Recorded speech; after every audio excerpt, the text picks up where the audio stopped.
Okay guys, so we're back with another video, and in this one I want to finally put to bed the argument around Naoya Inoue and Gervonta Davis fighting each other. Now, categorically I'm here to say that fight will never happen. That fight cannot happen, right?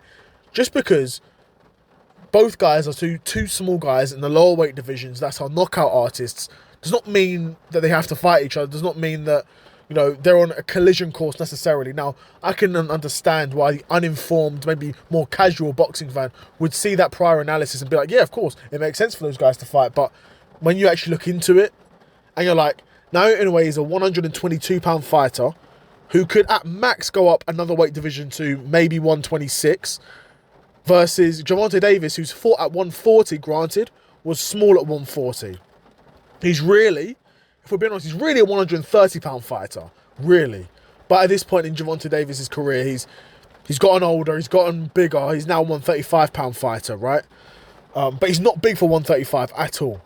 You know, Devin Haney was big at 135. Gervonta Davis is not big at 135. So that being said, that really you've got nearly a 10-pound weight difference, and like I said, Gervonta Davis at this point in his career, he's not going down any further than 135. And Naoya Inoue, I wouldn't even want to see Naoya Inoue plus over 126. I think 126 is his limit. 'Cause I think you get to a point where you're just fighting guys that are just so much bigger than you, and Naoya Inoue isn't particularly defensively elusive, right? He gets hit, he gets caught, he's been dropped multiple times in his career now, but he's always recovered. But if you're, instead of getting punched by a 122-pounder, say you're getting punched by a 130-pounder, 135-pounder. You know, it's a different story at that point, is what I'm saying, right? Particularly against Gervonta Davis, who's known as hands down the biggest puncher at these weight divisions as well. It's not like you're just fighting an average power 135. You're facing the hardest puncher in the division, the biggest knockout artist in that division, right? So I don't fancy Naoya Inoue to take those shots.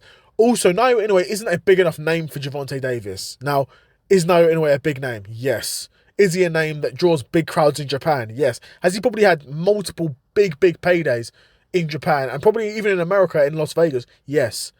But when you're Gervonta Davis and you're looking at the Jake Pauls of the world, why would you fight Naoya Inoue for a ton less money, a lot more risk? I mean, I don't know. It depends how you view it. I mean, if it's a exhibition, then there's zero risk for Gervonta Davis. Against Naoya Inoue, there's a lot of risk. You're against a guy who's unbeaten in multiple weight divisions. Your only advantage is really that you're a lot bigger than him and you could knock him out.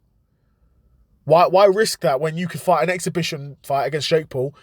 Likelihood, there's an agreement that's done beforehand, agreement that neither guy will go for the knockout. So you kind of just chill for an exhibition and you make easy money. Like, why would you not choose that over Naoya Inoue? Like, I'm choosing the exhibition against Jake Paul 100 times out of 100 over fighting Naoya Inoue, right? And of course, after Tank fights Jake Paul, he probably will retire, but Naoya Inoue won't be retiring. He'll still be fighting. Maybe by then he would have moved up to 126. Well, he's got a fight coming in September, so at 122, so he's not moved up to 126 yet, but that's really as far as I could see Naoya Inoue going, to be honest. I don't really want to see him at anything, like I said, anything over 126. Then you get to 130, you've got your Lamont Roaches at 130, you know. I don't want to see that. I mean, I do. There is a part of me that does want to see that, to be honest. Because you've got Lamont Roach, who's a brilliant boxer, and Naoya Inoue, who's got a ton of power. There is a part of me that actually really does want to see that, actually, as a fan. So, I don't know, it's tough.